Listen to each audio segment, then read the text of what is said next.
Haleluya. Kita buka kitab Wahyu ya. Wahyu pasal ke-6 ayat ke-1 dan 2 aja. Dari 7 meterai kita belajar meterai pertama dulu ya. Kita akan melihat bagaimana Tuhan mengajar saudara dan saya. Wahyu pasal 6 ayat 1 dan 2. Kita akan baca kedua ayat ini sebagaimana yang tertulis di depan ya. Kita baca bersama 3, 4. Dan aku melihat ketika anak domba itu membuka satu dari meterai-meterai itu. Nah, aku mendengar satu dari keempat makhluk hidup itu yang berkata bagaikan bunyi guntur, marilah dan lihatlah. Dan aku melihat dan lihatlah seekor kuda putih dan dia yang menunggang di atasnya, yang memegang sebuah busur dan kepadanya diberikan sebuah mahkota. Dan dia keluar untuk menaklukkan, bahkan agar dia dapat menaklukkan. Amin. Silakan duduk.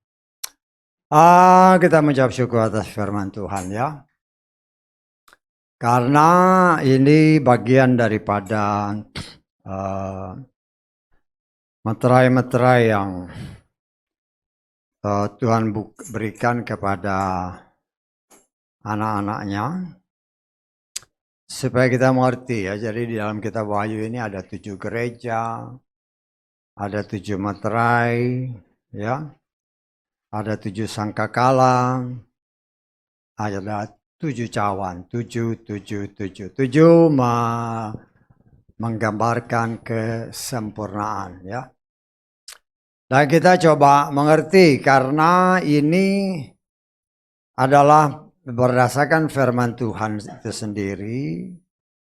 Dalam Wahyu pasal 1 kita baca ayat 1 ya. Kita baca ayat 1. Wahyu itu artinya pembukaan ya, revelation. Wahyu Yeshua Mashiach yang telah Elohim berikan kepadanya untuk memperlihatkan kepada hamba-hambanya apa yang harus terjadi dengan segera. Dengan mengutus malaikatnya, dia memberitahukan kepada hambanya Yohanes. Ya.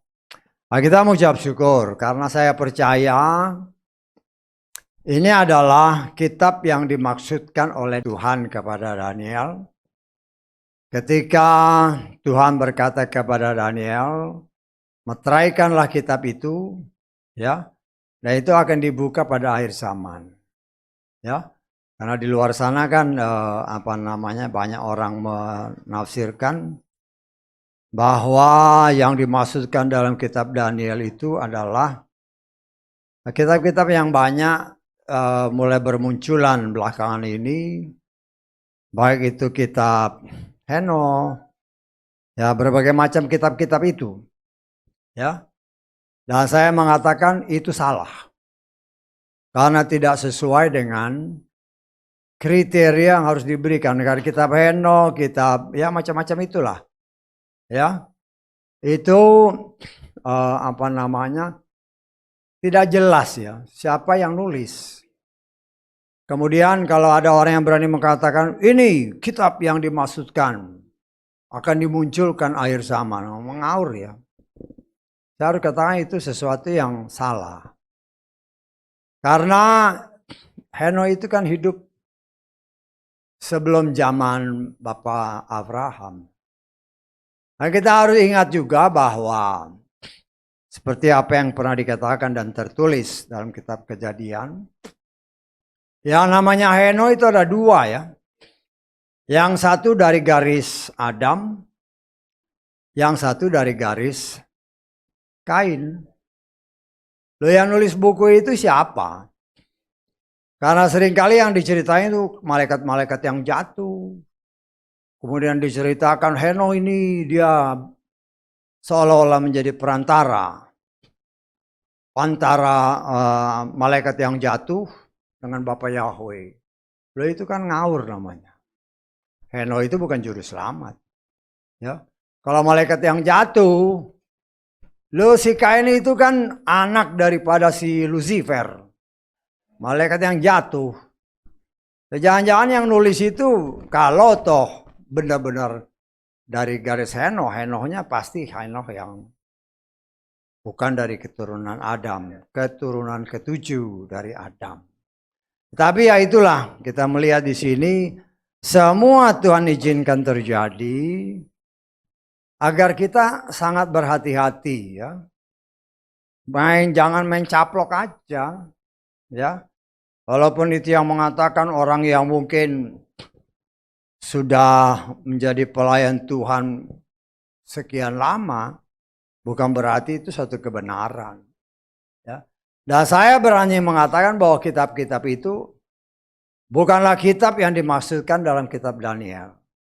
Dan saya berani menyatakan bahwa yang dimaksudkan itu ya kitab Wahyu ini. Kitab Wahyu adalah satu-satunya kitab wahyu dari Yeshua sendiri yang diberikan kepada rasul yang paling dikasihi. Ya. Untuk menceritakan kejadian-kejadian sejak zaman Yeshua sampai akhir segala sesuatu. Langit yang baru, bumi yang baru. Nggak ada kan di kitab-kitab lain. Hanya kitab Wahyu. Kriterianya sama. Ya. Daniel dan Yohanes, Rasul Yohanes, berdasarkan firman Tuhan, adalah orang yang dikasihi. Ya, dikasihi. Dua-dua orang Yahudi. Ya. Daniel menyingkapkan firman sampai kepada zaman Yeshua. Ya. Tetapi Yohanes, rasul yang dikasihi ini, mendapatkan pewahyuan mulai dari Yohanes sampai selesai dunia ini. Nggak ada satupun kitab yang lain yang menceritakan seperti apa yang diceritakan Yeshua sendiri kepada murid yang paling dikasihi. Ya, di sini kita melihat sangat luar biasa. Ya. Kita coba belajar ya tentang rahasia-rahasia ini karena apa yang tadi kita baca itu banyak juga orang yang kalau saya katakan salah menafsirkan. Ya. Karena yang mereka lihat satu, kuda putih. Kuda putih ini berarti dari Tuhan. Kemudian menaklukkan, waduh ini pasti Tuhan. Ya. Sehingga karena cara penangkapan yang seperti itu, banyak orang yang salah menafsirkan. Dan orang itu bukan orang-orang sembarangan. Saya pernah membaca sebuah kitab tentang ayat ini yang ditulis oleh seorang ketua sinode atau mantan ketua sinode dari salah satu gereja yang boleh dikatakan besar di Indonesia. Saya baca, wah ini salah besar. Ya.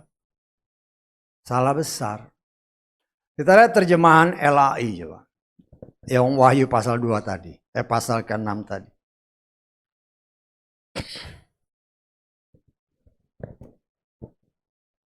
Aku melihat anak domba itu membuka yang pertama dari ketujuh meterai itu. Dan aku terus mendengar yang pertama dari keempat makhluk itu berkata dengan suara bagaikan bunyi guru.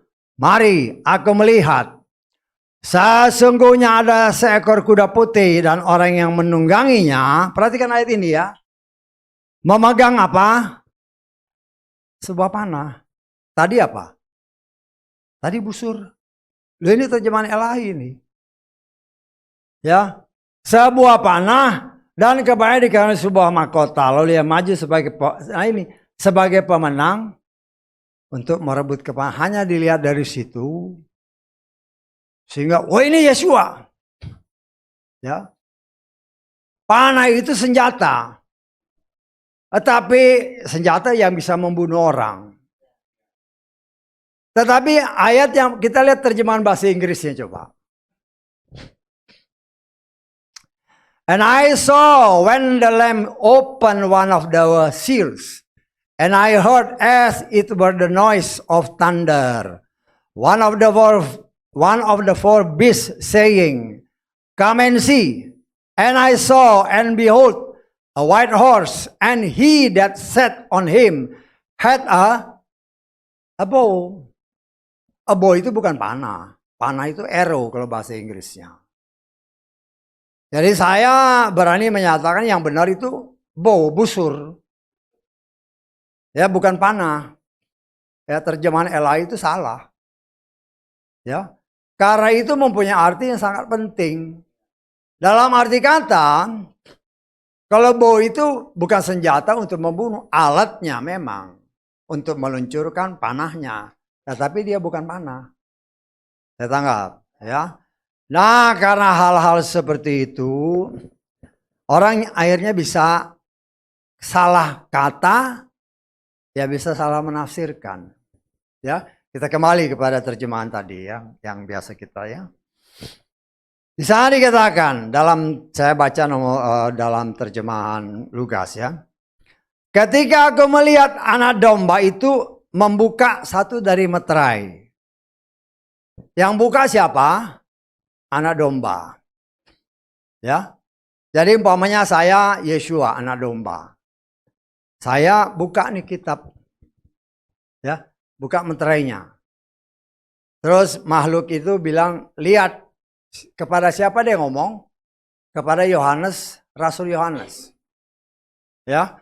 Kalau anak domba ini terus dia buka kitab ini, yang di dalam itu pasti bukan anak domba. Saya tanggap. Bingung. Ya. Kan umpamanya begini. Ini kan dikatakan dia membuka, ini meterainya ini. Anak domba yang buka, plak. Terus suara makhluk itu, lihat. Disuruhnya si Yohanes ini, lihat. Jadi yang dilihat itu bukan anak domba, yang dilihat itu meterainya. Di meterai itu ada siapa? Di situ dikatakan, ya. Berdasarkan ayat kedua, seekor kuda putih. Nah, kuda putih, wah putih nih. Ya. Suci, bersih, kudus. Lah. Firman Tuhan bilang, setan juga menyamar sebagai malaikat terang. Kita enggak, ya. Kemudian kita melihat, ya. Dikatakan dia megang berdasarkan terjemahan yang benar, bow, busur. Artinya dia punya perlengkapan senjata yang tidak komplit. Artinya sesungguhnya dia tidak punya kuasa untuk membunuh. Karena dia cuma punya busur. Tidak dilengkapi dengan panahnya. Saya tanggap. Jadi dia cuma punya busurnya doang. Nggak punya panahnya. Ya. Kemudian dikatakan oleh firman Tuhan. Penunggangnya itu memegang busur. Kemudian dikatakan di sana, ya, nggak jelas siapa yang menunggang. Sudah nggak? Kita diajar oleh firman Tuhan, kita coba teliti kata per kata supaya kita mengertinya dengan benar, jangan sampai salah. Memang kuda putih, tapi penunggangnya siapa? Ya, penunggangnya nggak ada namanya. Pada meterai yang pertama, ya. Lah banyak orang, ya saya pernah membawa ini di kumpulan pelayan-pelayan Tuhan di daerah Jawa Tengah ya. Di daerah di Solo sana.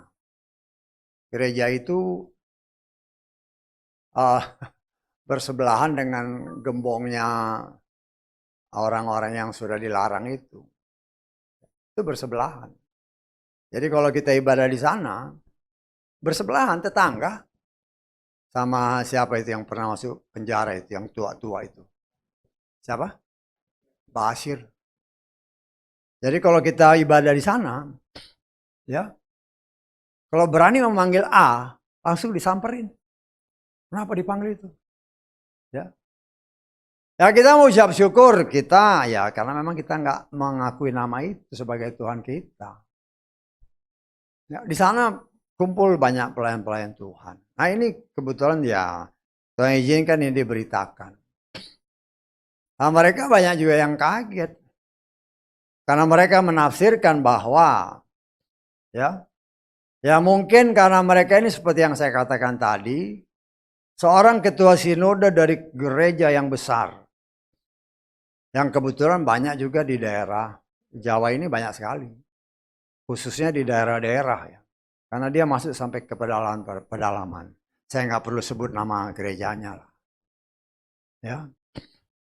Ketika dikatakan itu bukan Yeshua, itu setan. Ya.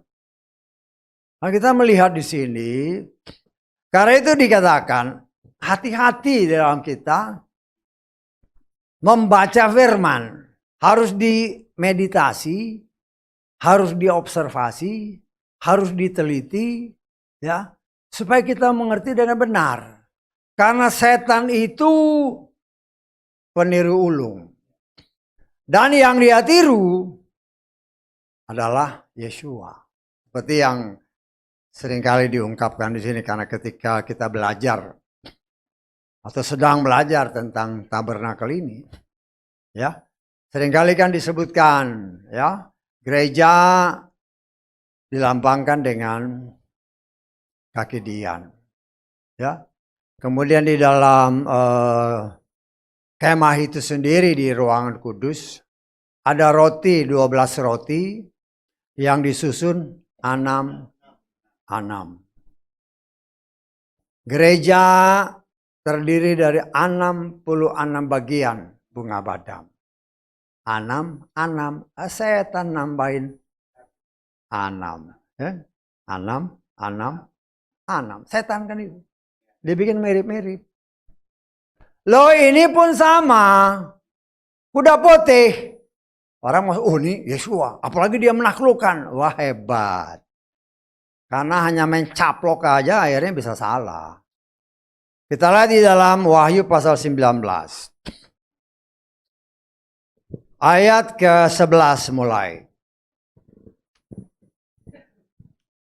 Aku melihat sorga terbuka. Nah, kalau dibilang sorga terbuka, ini pasti dari Tuhan yang kudus. Betul nggak? Ya. Dan lihat seekor kuda putih. Sama putihnya. Ya, ini yang ditiru sama setan. Kemudian apa?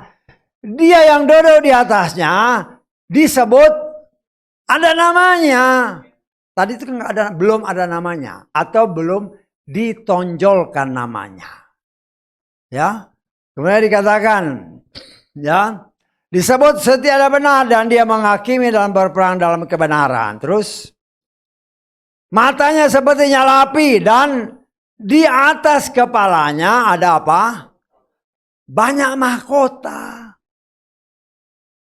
Ya, itu ya. Kalau nanti saudara baca seterusnya. Ini yang dia contoh. Loh, kita harus hati-hati. Yeshua itu pakai banyak mahkota. Kalau saudara baca ya, atau kita baca terus lah ya, supaya jangan apa namanya. Ada banyak mahkota yang mempunyai satu nama yang tertulis yang tidak seorang pun mengetahui kecuali dia sendiri. Nama yang kudus itu hanya dia yang tahu namanya. Tapi ada namanya, ya. Dengan mengenakan jubah yang tadi cerup dengan darah dan namanya disebut. Jadi ada namanya jelas. Identitasnya jelas dari sorga. Pasti Yeshua. Ya. Kalau yang tadi, kalau kita baca dengan teliti, dikatakan oleh firman Tuhan, ya, berdasarkan terjemahan Lukas ini. Aku melihat tampak seekor kuda putih, sama kuda putih. Tetapi dia memegang sebuah busur, tidak punya senjata. Ya, hanya pegang doang, pelurunya nggak ada. Ya. Kemudian dikatakan kepadanya juga apa? Kalau ini tadi dia punya banyak mahkota.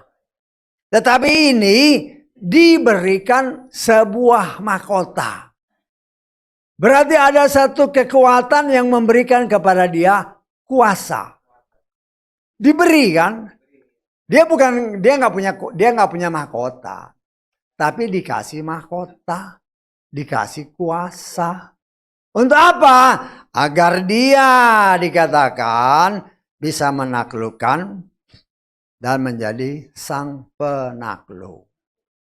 Nah, sekarang kita harus mencari sungguh-sungguh siapa dia ini. Karena identitasnya tidak jelas. Pertama dia pakai kuda putih. Materai kedua dipakai kuda merah. Yang ketiga dia pakai kuda hitam. Yang keempat, dia campur warna putih, warna merah, warna hitam diaduk. Itulah warna yang terakhir, kuda belang-belang. Saya pernah nyoba soalnya. Kalau kan anak-anak itu suka cat air. Dengan takaran yang sama, engkau aduk nih. Warna putih, warna hitam, warna merah diaduk. Lah itulah warna yang terakhir, kuda belang-belang itu. Lah pada akhirnya kita baca di dalam ayat ke-8. Ini di materai yang keempat.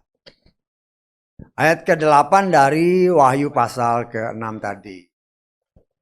Aku melihat dan lihatlah seekor kuda hijau pucat. Tadi campuran warna itu ya. Dan dia menunggang di atasnya. Kemudian apa? Namanya kematian. Namanya kematian, setan itu. Yesus memberikan kehidupan. Setan membawa kepada kematian. Tugas setan cuma 3. Mencuri, membunuh, membinasakan. Tuhan memberikan hidup. Setan memberikan atau menawarkan kematian, kebinasaan. Nah, saudaraku yang dikasih oleh Bapa Yahweh. Kadang-kadang saya berpikir, ya, kok ini yang mau Tuhan kasih? Ya. Dan inilah yang sesungguhnya sedang terjadi saat ini. Ya. Kuda berarti alat untuk transport ke sana kemari. Ya. Untuk membawa berita ke sana kemari. Putih seolah-olah benar. Ya. Kenapa saya katakan seolah-olah benar? Penunggangnya nggak jelas. Tetapi di materai keempat baru dikatakan penunggangnya bernama kematian. Setan yang nunggangi. Dan ini kan sekarang terjadi kan begitu. Ya. Antek-antek setan yang menyaru sebagai hamasia-hamasia palsu. Ya. Kelihatannya putih. Dan banyak orang percaya, waduh hebat ini. Apalagi melakukan mukjizat. Oh, luar biasa. Tetapi tidak melihat siapa yang menungganginya. Cepat atau lambat, namanya bangkai. Pasti tercium baunya. Dan itulah yang kita lihat saat ini terjadi. Ya. Nah, kita mengucap syukur ya, pemurnian demi pemurnian. Terus menerus Tuhan berikan bagi kita. Ya. Bagi saya sih yang penting bagi mereka yang mau untuk dilayani dan digembalakan, ya bagi mereka. Tetapi kalau kebetulan ada orang lain yang mendengar, mereka terima ya mengucap syukur. Mereka nggak terima ya mengucap syukur juga. Karena biar bagaimanapun cara Tuhan untuk menyelamatkan orang itu berbagai macam cara. Mungkin saat ini dia tolak. Tetapi lama-lama ya karena biar bagaimanapun firman yang murni kalau dia sudah ditabur. Ya.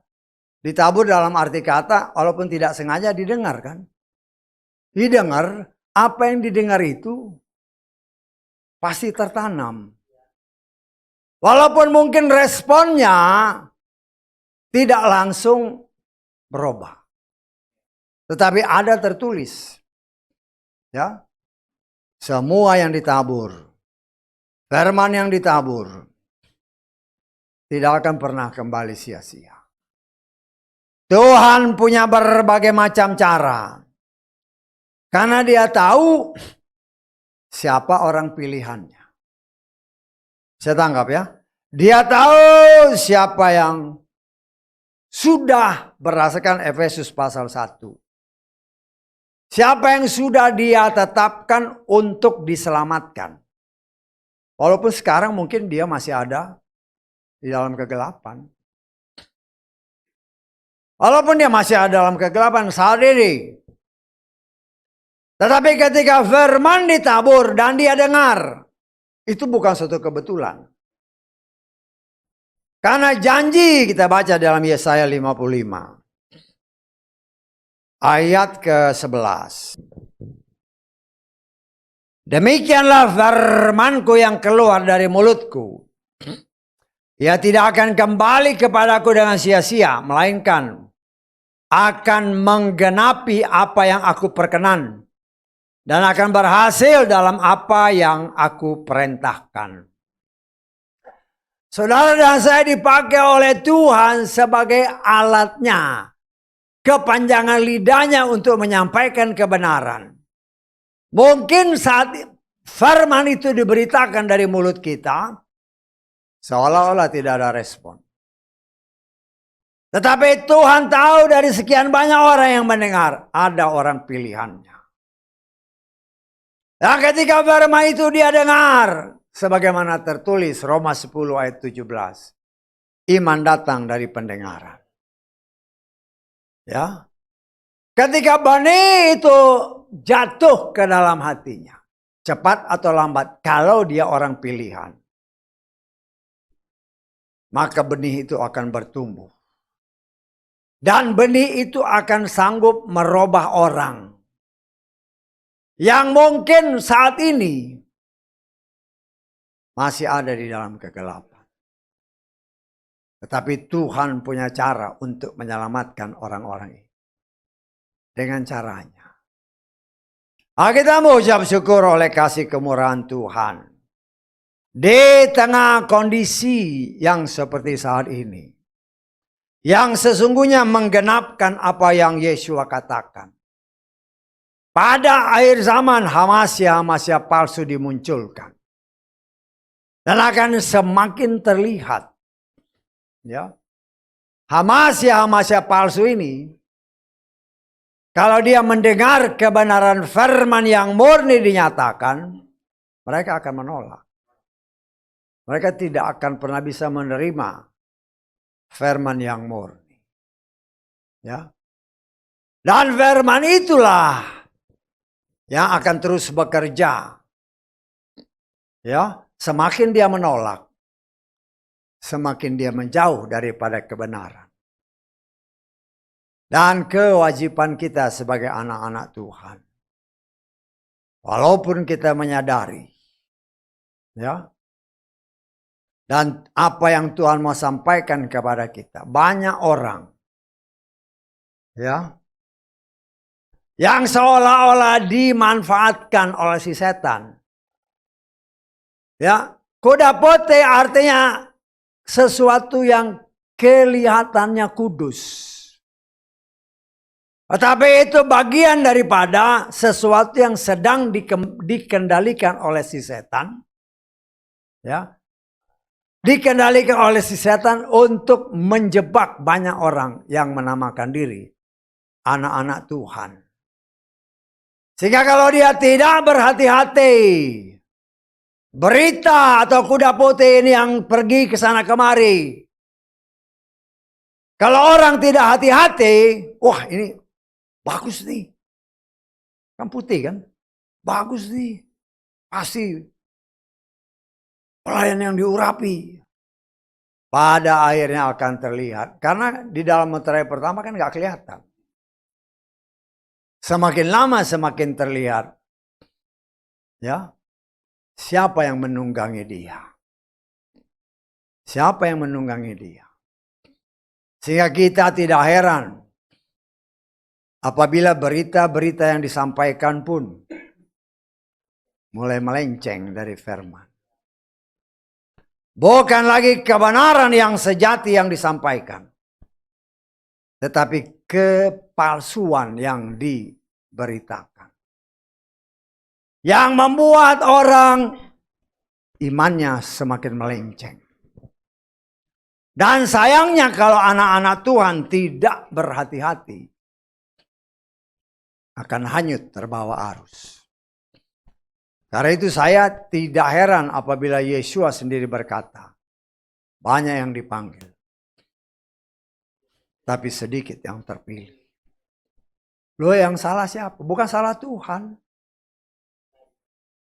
Salah pribadi masing-masing karena tidak mau. Pertama, hatinya tidak murni beribadah kepada Tuhan untuk memperoleh kasih karunia keselamatan. Ada orang yang beribadah kan dengan tujuan-tujuan tertentu. Ada orang yang beribadah sampai saat ini kan. Datang ke gereja itu. Nanti pulang dari gereja ada bingkisan. Ya, betul nggak? Jadi tujuannya apa? Berkat jasmani. Ya, berkat jasmani sih nggak jadi masalah. Tapi tujuan utamanya bukan mencari Tuhan. Ya. Oh, di sana banyak cewek yang cantik-cantik. Wah, banyaklah cowok-cowok yang datang. Atau sebaliknya, banyak cowok yang ganteng-ganteng. Akhirnya banyak orang tujuannya tidak murni. Ya. Sehingga firman Tuhan yang ditangkap tidak menghasilkan apa-apa. Karena tidak ada respon yang murni dari setiap pribadi-pribadi ini. Dan kita melihat orang-orang seperti ini akan sangat mudah tergoncang. Goncang gampang sekali. Ya. Kalau sudah tidak sesuai, emangnya dia aja. Wah, mantap lah. Jangan lihat orangnya, lihat firmannya. Lihat firmannya, yang dinyatakan itu firman yang tertulis atau firman yang tersirat. Kan ada orang mengajarkan seperti itu. Kitab suci itu bukan saja tertulis, tapi ada tersirat. Sudah. Jemaatnya, hebat tersirat. Yang tersirat itu apa, Pak? Ya, yang di otak dia itu. Ya. Dan itu main dicaplok aja, ceplak. Racun dimasukkan. Cepat atau lambat, dia akan menghasilkan sesuatu. Engkau, ya, namanya racun ya, pasti ada akibatnya. Tetapi apabila kita sungguh-sungguh anak Tuhan yang murni, ya, kalau itu benih yang benar-benar baik, dimanapun dia, ya, namanya tanah yang subur lah, namanya ladang yang subur kan, ditabur pasti dia berhasil, ya, apalagi ditambah pupuk. Tapi kita harus lihat seperti yang Yesua kasih contoh, di ladang yang sama, di mana petaninya memberikan pupuk yang sama, perawatan yang sama. Selain tumbuh gandum, tetapi juga tumbuh lalang. Ya namanya pupuknya sama, subur kan. Dia bertumbuh sama-sama, lebat. Tetapi kalau namanya benih lalang, walaupun tanahnya bagus, pupuknya bagus, Kalau namanya lalang, sampai kapanpun dia tidak akan pernah menghasilkan sesuatu yang berguna untuk kebutuhan sang petani. Saya tanggap ya. Nah, jadi di sini juga kita harus melihatkan banyak. Ya. Kelihatannya, waduh hebat dia melayani. Kan banyak anak-anak yang melayani. Tetapi segala sesuatu ada tertulis, lihat akhirnya. Bukan lihat awalnya, lihat akhirnya. Orang bertanding dalam satu pertandingan, bukan dilihat awalnya, tetapi dilihat akhirnya. Orang maraton, wah puluhan ribu, breng begitu start. Waduh. Setelah lewat 10 kilometer, mulai berceceran. Setelah memasuki kilometer 40, mulai kelihatan cuma 1-2 dengan jarak yang jauh. Dan ternyata, mungkin awalnya dia start belakangan. Tetapi karena dia lari dengan konsisten. Dengan langkah yang tetap. Dia bisa mengatur langkahnya. Sehingga karena lari buru-buru awalnya udah ngos-ngosan. Udah gak bisa sampai di ujung sana. Dan itu yang banyak terjadi dalam kehidupan rohani anak-anak Tuhan. Awalnya waduh. Pokoknya saya akan ibadah terus. Wah hebat. Setelah berjalan beberapa lama. Aduh jauh ya. Aduh pakai streaming aja. Ya sudah. Loh itu kenyataan ya. Kesetiaan diuji dengan waktu. Bukan seminggu, bukan sebulan, bukan setahun. Sampai akhir hidup. Apakah kita setia mengiring Yeshua? Berjalan bersama dia sampai akhir. Ya. Tetapi kita melihat di sini. Karena berita yang disampaikan oleh si setan ini memang terselubung. Seolah-olah sesuatu yang kudus. Sehingga kita tidak heran. Banyak orang yang sekarang. Ya. Nggak usah di luar lah, di Indonesia aja. Ya sudah beberapa kali diingatkan kan. Orang Kristen Tuhannya aja bingung dia. Siapa Tuhannya ya? Siapa Tuhan? Kayak kemarin kan kita belajar. Bapa kami di sorga. Kalau ditanya siapa bapaknya? Bingung dia. Tetapi itulah kenyataan. Setan yang mengendalikan berita-berita yang kelihatannya bahwa enggak apa-apa. Sama aja nama Yahweh dengan nama yang lain. Kan itu terjadi. Kalau dahulu baru-baru, waduh, Yahweh kepadamu aku beribadah. Sekarang sama aja kok, Yahweh sama ini, Yeshua sama ini, sama. Wah, kenapa? Karena mulai dikendalikan oleh setan. Ya. Dan dia nggak lihat kalau yang kelihatannya bagus tadi, itu dikendalikan oleh setan. Karena setan itu kan roh. Kalau kita tidak hati-hati, kita tidak akan bisa membedakan. Ini dari Tuhan atau ini dari si jahat. Karena itu kita sebagai anak-anak Tuhan. Di dalam kita setiap kita melangkah dalam menjalani hidup ini, hati-hati. Biarkan Roh Kudus yang memimpin saudara dan saya. Bukan setan. Ya. Tetapi kita melihat kenyataan membuktikan di mana kebenaran yang ditambah dan dikurangi. Di situ banyak pengikutnya. Ya kan? Waduh, ini pendetanya lucu. Ah, hebat. Pendetanya lucu. Saya nggak pernah lihat itu Yeshua memberitakan sambil melawak. Oh harus melawak supaya jemaat jangan tidur. Ya sudah. Dia nggak tahu jemaat tidur karena setan masuk. Karena setan sangat tahu bahwa kalau anak-anak Tuhan melek, telinganya melek, matanya melek, dia dengar firman. Ingat, Bapa Yahweh setia kepada firman-Nya. Firman-Nya berkata kalau kau dengar firman, imanmu bertambah. Setan sangat amat tahu akan firman itu. Karena itu dia berusaha mencegah. Bagaimana anak-anak ini, anak-anak Bapa Yahweh, jangan sampai imannya bertambah.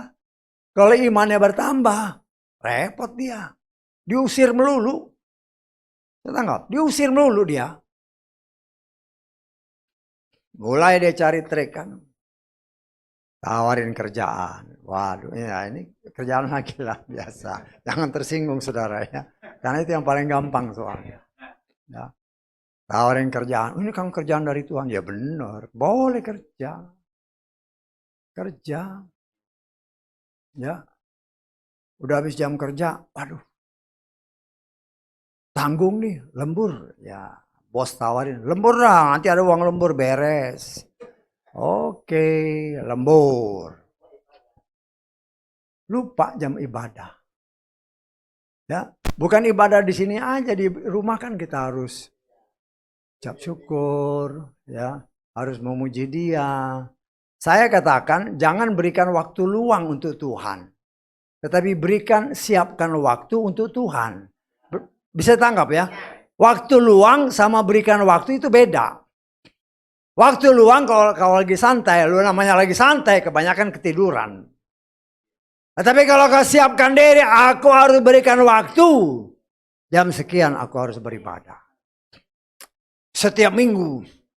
Jangan lupa ya, nanti jam 8. Setiap jam 8. Berdoa. Coba cek aja sendiri-sendiri. Apakah masih berdoa jam 8? Loh, 2 orang sepakat minta apa saja. Ada tertulis. Tuhan berikan. Karena itu dihimbau. Setiap jam 8 berdoalah. Bukan untuk diri kita saja, tapi untuk semua orang. Tapi kenyataannya kan, saya nggak tahu apa masih setia. Ya itu urusan pribadi. Ya. Karena saya mengimani sebagaimana tertulis dalam kitab Matius. 2 orang sepakat. Minta apa saja akan dianugerahkan oleh Bapa Yahweh. Ya. Jadi di sini kita melihat. Ya. Jangan sampai kita. Ya namanya saya sebagai pelayan Tuhan kan hanya bisa menghimbau. Saya nggak bisa paksa.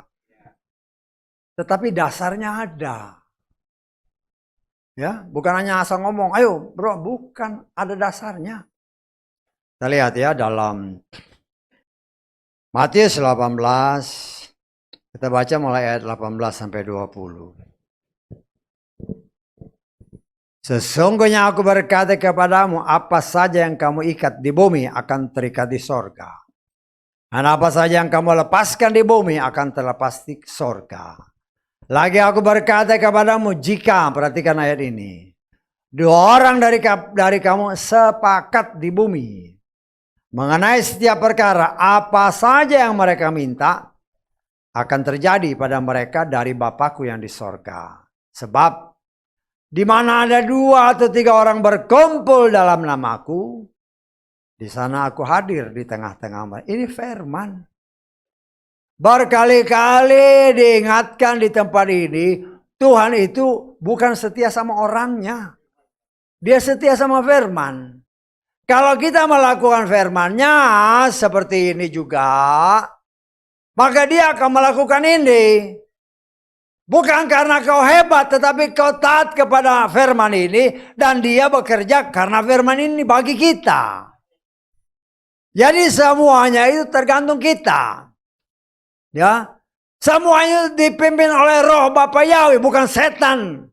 Setan itu mengendalikan, memang kelihatannya kabar baik. Tetapi itu adalah, kalau kita tidak hati-hati kita bisa terjebak. Penunggangnya ini diberi mahkota, artinya diberi kuasa. Siapa yang kasih kuasa? Saya pernah menyatakan dan saya katakan lagi.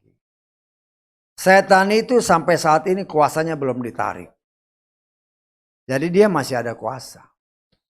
Dan dia masih bisa memberikan, kalau kita baca di dalam kitab Wahyu, kayaknya kemarin kita baca. Dia masih bisa memberikan nyawa bagi patung. Patung melalui nabinya. Karena itu saya katakan, nabinya ini dipakai oleh setan untuk kasih nyawa pada patung. Bagaimana orang tidak percaya? Padahal mereka tidak mengerti itu tertulis. Dan banyak sekarang kan juga yang menjadi seperti itu. Tidak menyadari karena orang mencari mujizat. Sekarang kita melihat di mana-mana orang cari mujizat. Padahal apabila kita hidup di dalam Tuhan, mujizat itu terjadi dalam hidup kita setiap hari. Paling sedikit, ya. Kalau kau datang ke ICU,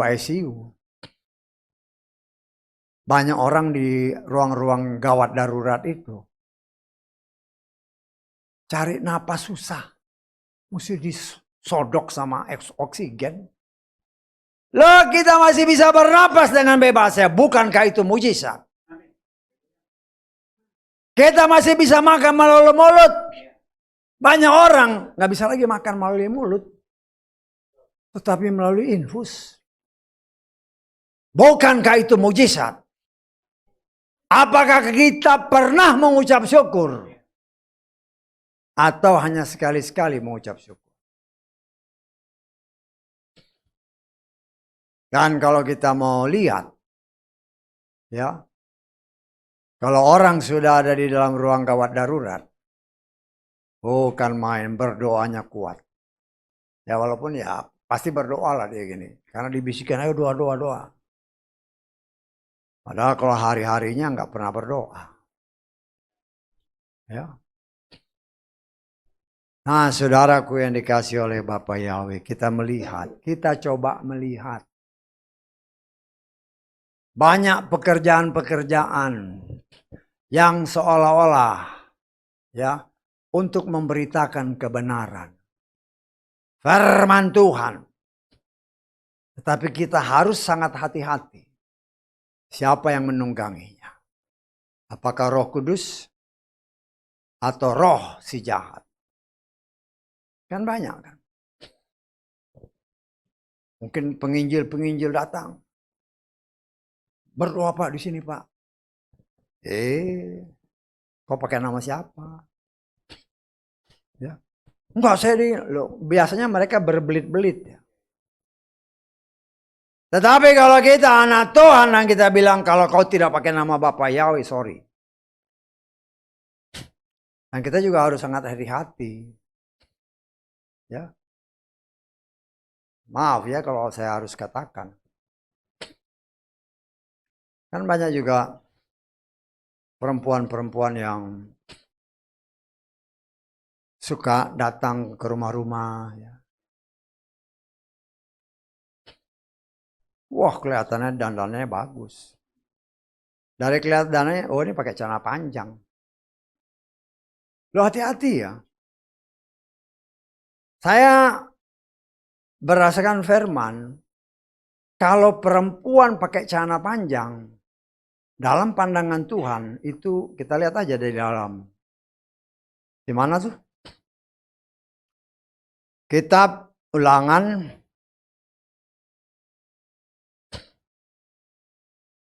pasal berapa itu? Ingat nggak? Lupa. Kebanyakan lupanya ya. Ulangan pasal 22 ayat ke-5.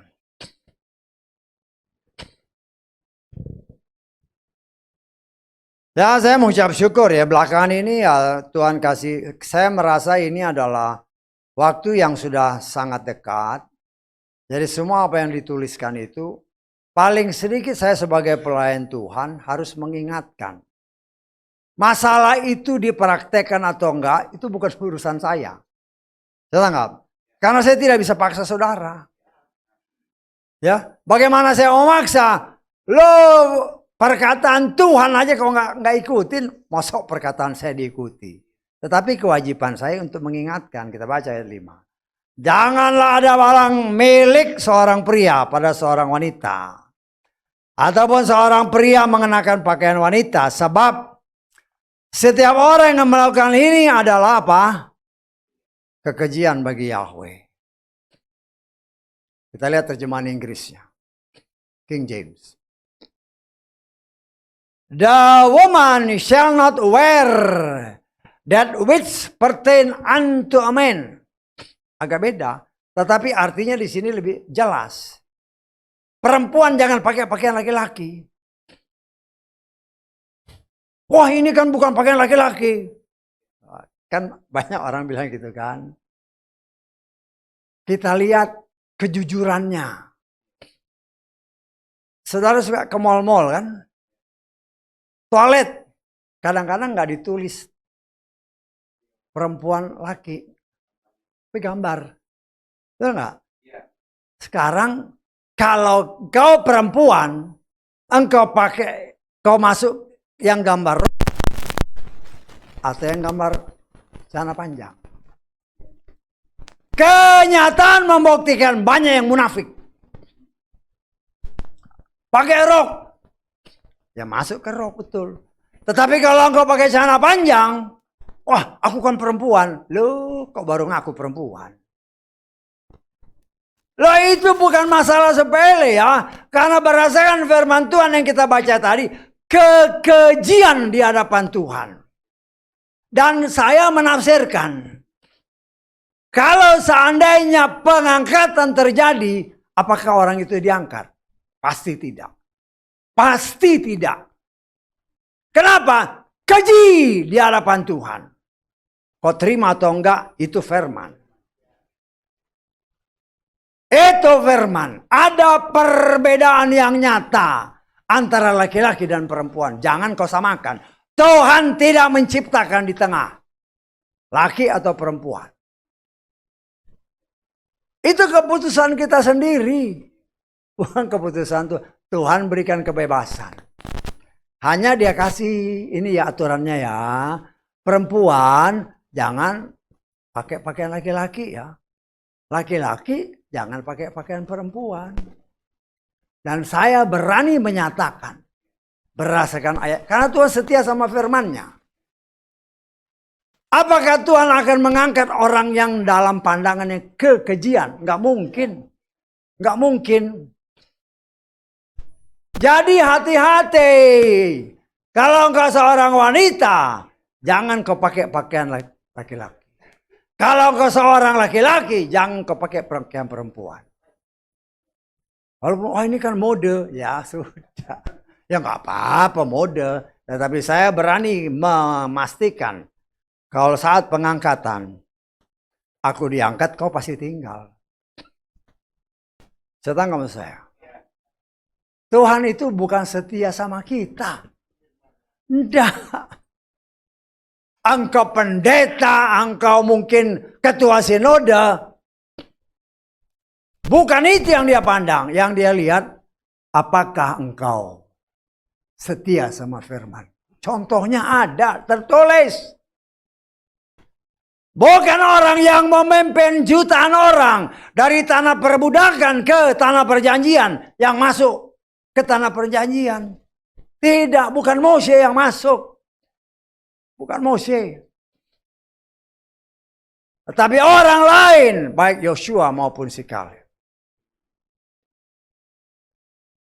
Tuhan itu setia sama firman-Nya. Kan ini semua tertulis. Tapi bagaimana respon kita terhadap firman?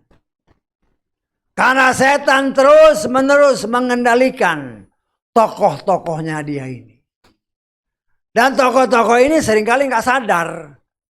Seolah-olah dia pikir, wah dia memberitakan firman. Tetapi karena dia tidak teliti, firman yang ditambah dan dikurangi. Karena dikendalikan oleh setan.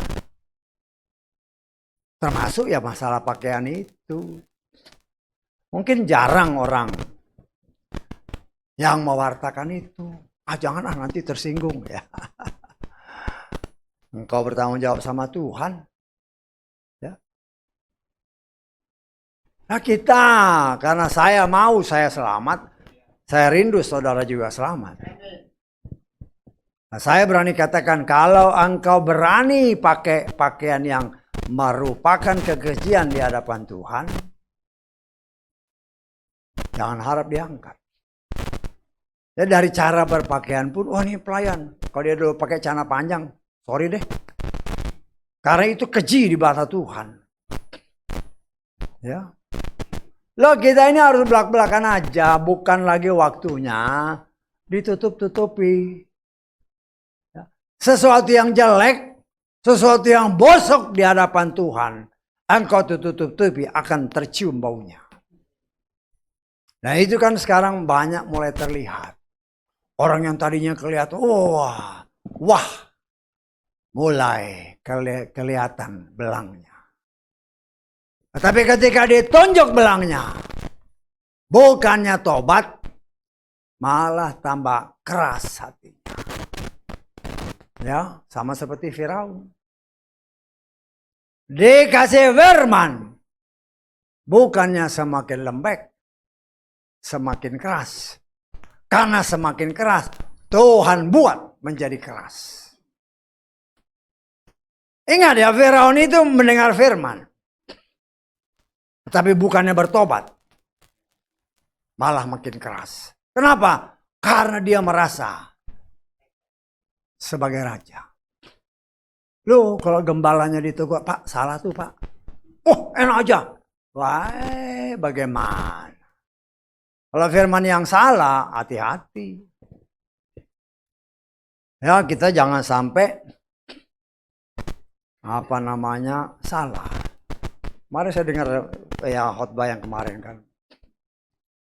Kalau saya lihat kemungkinan besar ada kesalahan firman.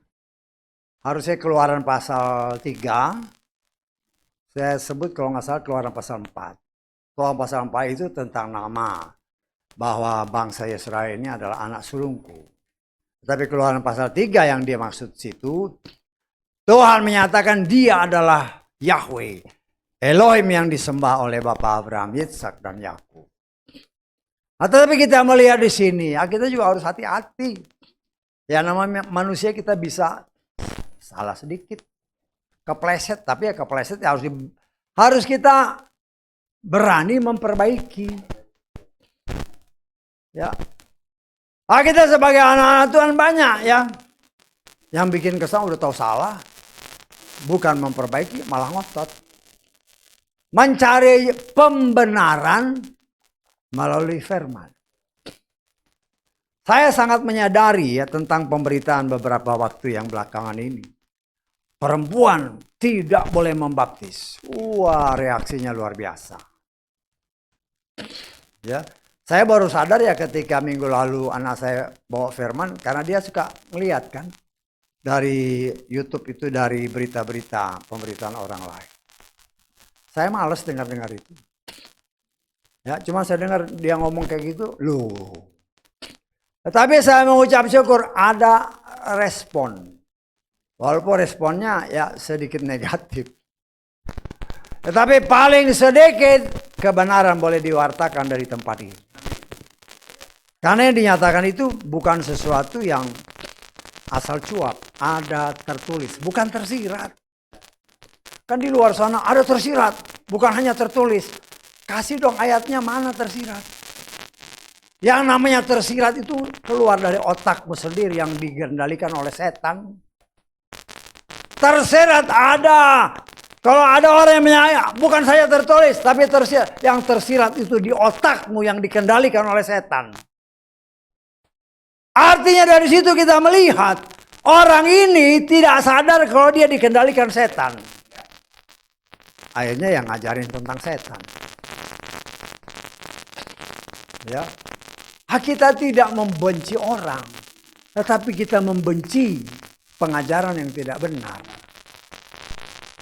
Tuhan masih beri kesempatan kepada semua orang. Kalau kita bikin salah, ya diperbaiki. Kita harus berani mengakui saya salah. Salah, ngomong aja, namanya manusia. Tidak ada yang benar, kata firman Tuhan dalam kitab Roma. Hanya Dia yang benar. Karena itu kalau kita pernah mengeluarkan pengajaran yang gak benar, yang tidak sesuai firman, ya harus berani memperbaiki. Ya. Bahkan orang akan, wah boleh nih, orang yang gentleman, karena dia mengakui dia salah.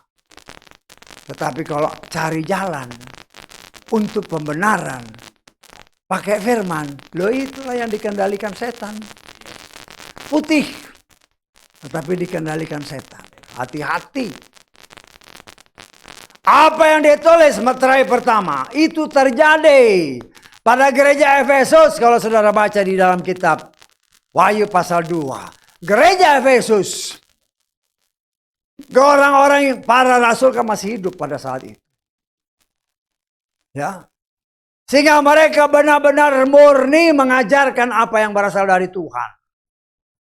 Lah itu pun masih ditegur oleh Tuhan. Ya.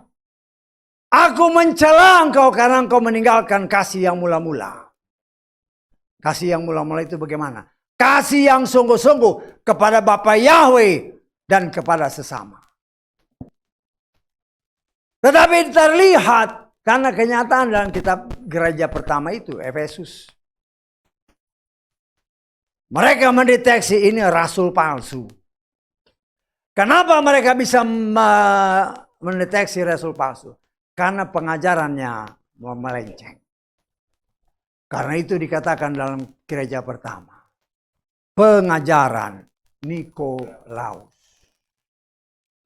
Muncul sejak gereja pertama. Kalau nanti saudara baca di dalam kitab Wahyu pasal 2 di gereja Efesus. Itu kan disebutkan dia mencela umat Tuhan di sana yang telah meninggalkan kasih mula-mula.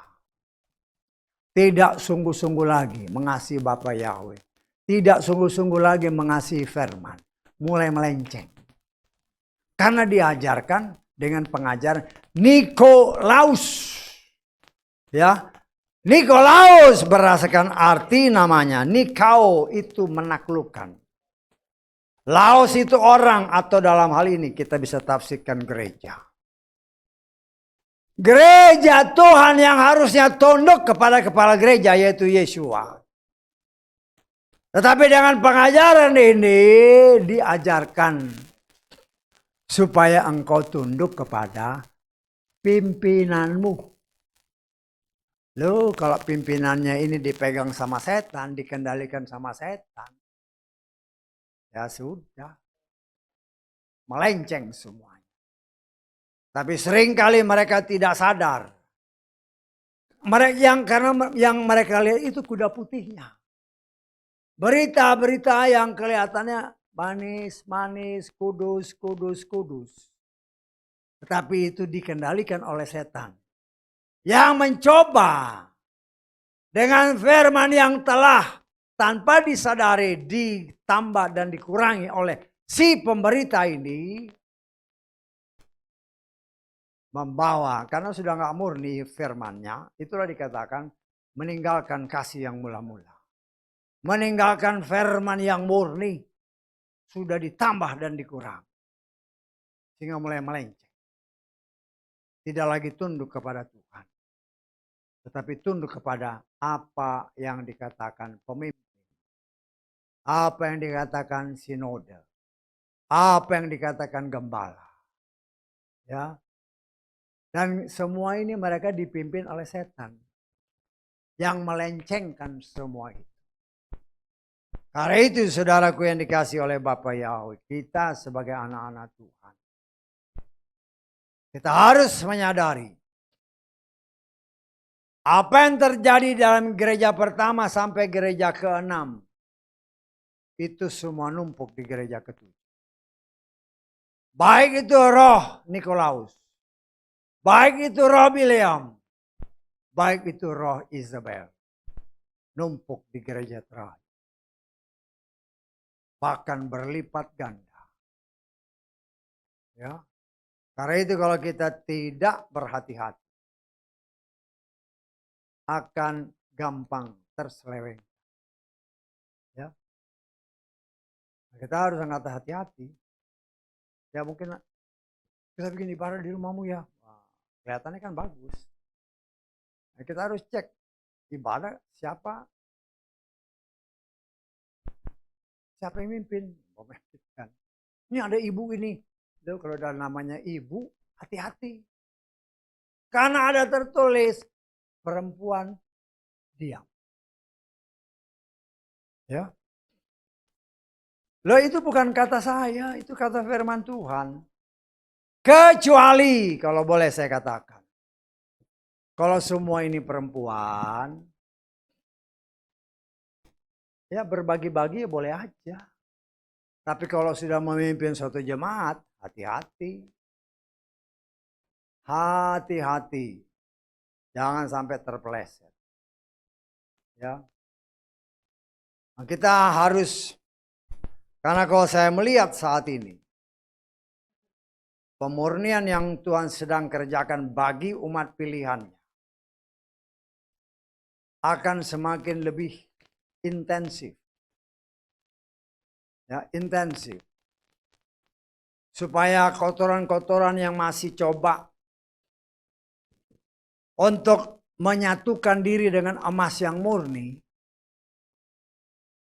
itu harus dilepaskan. Hanya emas murni kalau masih ada kotoran, itu hanya bisa dilepaskan dengan dibakar. Dengan firman yang murni akan terlepas.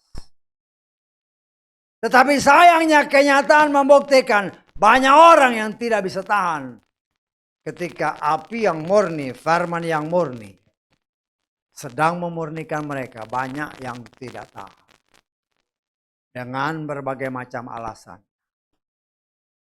Tapi apabila kita mempunyai suatu kerinduan, nah saya percaya kita kan semua, ya, rindu untuk diangkat. Diangkat. Ya. Walaupun pengangkatan ini banyak orang variasi macam, oh begini diangkat, begini. Ya sudah. Yang penting kau hidup kudus dan sesuai firman. Memusatkan diri seutuhnya kepada Dia. Pasti kau diangkat. Karena yang diangkat itu hanya orang yang setia kepada firman. Bukan yang ahli kitab. Belum tentu. Orang yang ahli kitab, belum tentu dia mempraktekkan apa yang dia baca atau yang dia pelajari. Belum tentu. Loh, contohnya banyak. Siapakah yang mengatakan salibkan dia? Loh, itu kan para imam. Ahli Torah. Salibkan dia. Bukan itu ukuran. Ukurannya bukan engkau pintar menguasai firman. Tetapi apakah engkau sungguh-sungguh melakukan firman. Orang yang taat yang melakukan firman. Itulah yang akan selamat. Kata firman Tuhan kan. Ya. Bukan ya itulah. Seperti saat-saat ini. Oh Tuhan. Aku menyembuhkan orang sakit demi nama-Mu. Terus kemarin saya tambahkan lagi kan. Aku membaptis orang demi nama-Mu. Kan kelihatannya bagus. Ya. Tapi apa yang kita lihat? Ya. Kita baca aja lah. Matius 7 ayat ke-21 mulai. Bukan setiap orang yang berkata kepada aku Tuhan, Tuhan, dia akan masuk ke dalam kerajaan surga. melainkan dia yang melakukan kehendak Bapakku yang di sorga. Banyak orang akan berkata kepadaku pada hari itu, Tuhan, Tuhan, bukankah dalam namamu kami telah bernubuat? Dalam namamu kami mengusir roh jahat? Dalam namamu kami melakukan banyak mujizat? Kalau ditambahin lagi, dalam namamu kami baptis orang? Pada waktu itu aku menyatakan kepada mereka, aku tidak mengenal kamu. Hanyalah kamu dariku.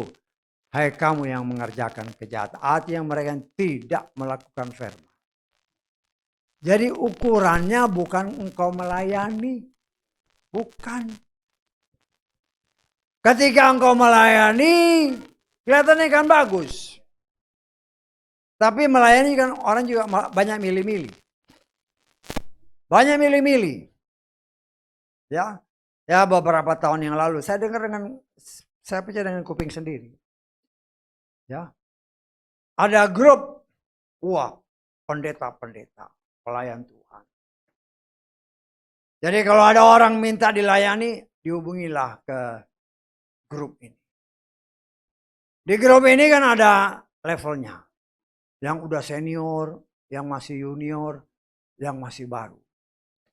Ada telepon, masuk. Ini pengakuan dari orang itu sendiri. Wah, dari orang ini, si A. Cek dulu si A ini di mana rumahnya. Ya. Kalau di kampung ini, di gang ini, loh, di gang ini kan, kamu aja yang masih baru, cari pengalaman. Ya. Kalau yang kasih tahu, ini rumahnya di jalan ini, di daerah yang top. Udah, yang menengah. Giliran yang kaya, saya dong, itu bagian saya. Loh, itu pengakuan dari mereka sendiri. Jadi melayani berdasarkan upah. Itulah roh Bileam. Dan itu terjadi sampai saat ini. Dan saya percaya orang-orang seperti ini dikatakan oleh firman, hanyalah kamu pembuat kejahatan. Yeshua tidak pernah pandang bulu. Ya. Orang yang miskin, orang yang buta, orang yang kaya, bagi dia, kalau mereka buka pintu, dia masuk. Atau kalau memang ada Roh Kudus yang memerintahkan dia pergi, dia akan pergi. Karena ada tertulis, aku melakukan apa yang aku lihat Bapa lakukan. Aku mengatakan apa yang aku dengar Bapa katakan. Jadi dikendalikan oleh Roh Bapa Yahweh sendiri. Ya. Bukan sendirian, tetapi dia bergantung kepada Bapa. Sebagai utusan Bapa, walaupun dia sendiri adalah Bapa itu sendiri. Tetapi dia belajar untuk memperlihatkan kepada kita. Tunduk kepada dia yang maha kuasa. Lah ini dicontoh sama setan. Dia mengendalikan, tapi dia tidak perkenalkan diri. Kalau dia memperkenalkan diri, ya walaupun namanya pelayan-pelayan Tuhan kan masih mikir-mikir, aduh nih setan.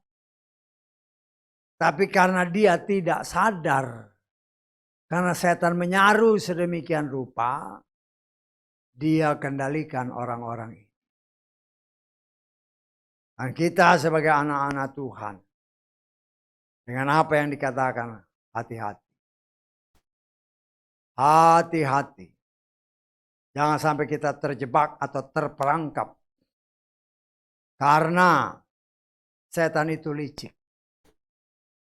Saya katakan kepada saudara, setan itu tidak akan mencari orang yang sudah satu jalur dengan dia. Pertama, kalau dia nggak menyembah Bapa Yahweh, dia nggak begitu care, nggak begitu peduli. Kalau dia tidak menyembah Yeshua Masya, dia nggak perlu peduli. Kenapa? Karena dia tahu firman. Keselamatan tidak ada pada siapapun kecuali walaupun tidak disebut namanya. dalam Kisah Rasul pasal keempat ayat 12. Hanya nama Yeshua. Yahweh yang menyelamatkan. Kalau tidak di jalan itu, kan itulah saya katakan, Tuhan itu setia sama firman-Nya. Setan tahu kalau Tuhan setia sama firman-Nya. Artinya kalau orang ini tidak menyembah kepada Bapa Yahweh dalam Adonai Yeshua Mashiach, mengapain dia ganggu? Karena udah satu jalur. Tetapi yang menyembah Bapa Yahweh dalam Adonai Yeshua Mashiach, dia cari kelemahannya. Dia cari kelemahan di mana ini? Kelemahan. Ya. Biasanya dia nggak pakai orang luar. Ya orang dalam juga. Orang dalam juga, ya kita fair-fair aja lah di gereja di mana-mana, di gereja sini, gereja mana-mana. Antar jemaat kan juga kadang-kadang ada gesekan kan.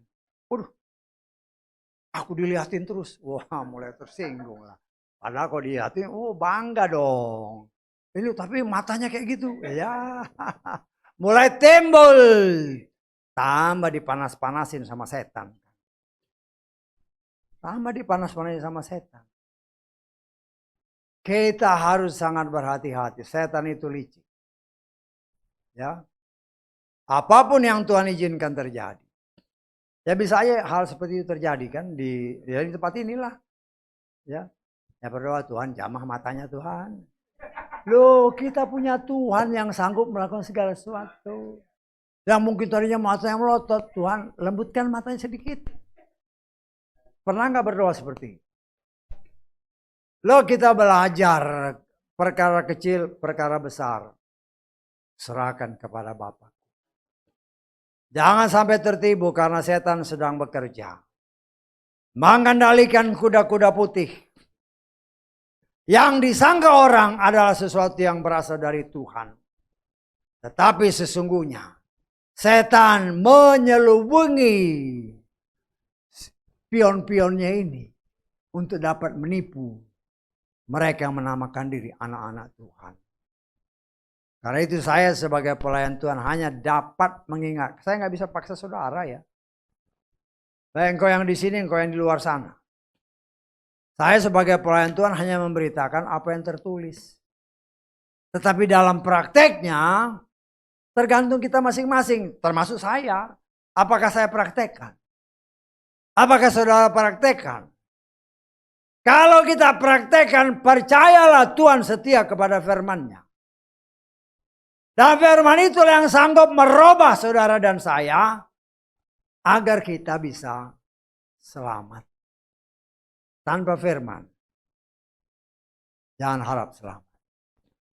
Karena itu di dalam kondisi dunia yang semakin jahat seperti ini, kita diajar, kita diingatkan. Ya. Jangan sampai tertipu. Karena itu dikatakan oleh firman Tuhan. Kuasailah diri. Jadilah tenang. Supaya kita dapat berdoa. Menguasai diri itu sangat sulit. Kenapa sangat sulit? Ego kita. Ego kita. Padahal katanya udah dibaptis. Orang dibaptis, orang dikubur artinya sudah mati. Tetapi kenyataan membuktikan. Disenggol dikit masih tersinggung. Lucu orang-orang ini. Menyangkali dirinya sendiri. Ya bukan berarti saya sudah sempurna. Sama-sama kita. Mungkin juga semua orang masih bisa terasa tersinggung. Tapi ketika itu timbul. Berdoa Tuhan. Ampuni saya. Itu yang sulit. Karena ego kita ini maunya. Enak aja dia. Aku kan begini. Alah udah. Saudaraku yang dikasih oleh Bapa Yahweh dalam Adonai Yeshua. Ingat. Keselamatan itu berdasarkan Filipi pasal 2 ayat 12. Tergantung kepada kita sendiri. Saya ya. Keselamatan ini karena itu tertulis. Kerjakanlah keselamatanmu sendiri. Bukan orang lain, bukan suami, bukan istri, bukan anak-anak, bukan orang tua. Keselamatan kita tergantung kita sendiri. Nah, saya sebagai pelayan, mari kita sama-sama berusaha mengenal Tuhan kita dengan benar. Ya. Bagaimana kita bisa mengenal Dia dengan benar? Ada tertulis. Firman-Mu adalah, firman Tuhan adalah pribadi Tuhan sendiri. Bacalah firman-Nya, bacalah pribadi Tuhan. Sadar atau tidak sadar, ketika kita membacanya, seperti yang setiap kali dinyatakan dalam doa, kita memiliki jiwa Yeshua. Pikiran, perasaan, kehendak Yeshua. Dia sanggup merubah kita dengan caranya. Apabila kita menerima firman itu, berdasarkan Yakobus 1:21. Terimalah firman itu dengan lemah lembut. Mungkin firman itu keras, bagaikan palu godam. Mungkin firman itu panas bagaikan api. Tapi ketika kita berdoa, Tuhan, mampukan aku untuk bertahan ketika Engkau sedang memproses. Dan saya percaya, kalau saudara dan saya sungguh-sungguh orang pilihan Tuhan, yang Tuhan sudah tetapkan untuk diselamatkan, maka kita diberinya kemampuan untuk mampu bertahan dalam proses pemurnian yang sedang Tuhan kerjakan. Karena itu saudaraku, maju, jangan pernah mundur.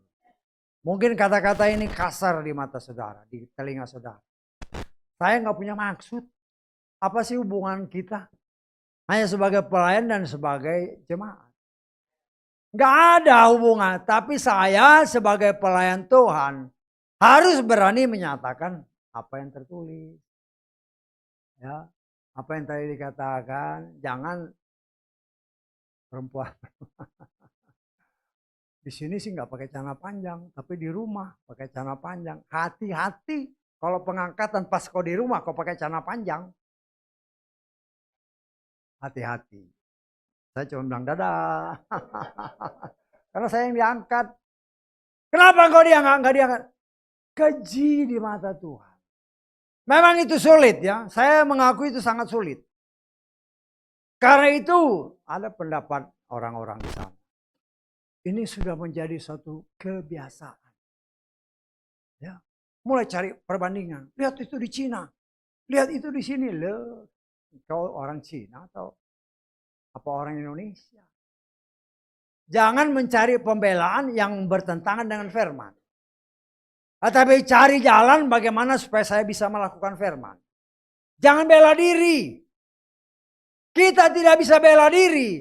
Karena Tuhan itu setia sama firman-Nya. Karena Dia setia sama firman-Nya, kita belajar untuk mempraktekkan firman. Kalau mau selamat. Haleluya. Amin. Mari kita bangkit.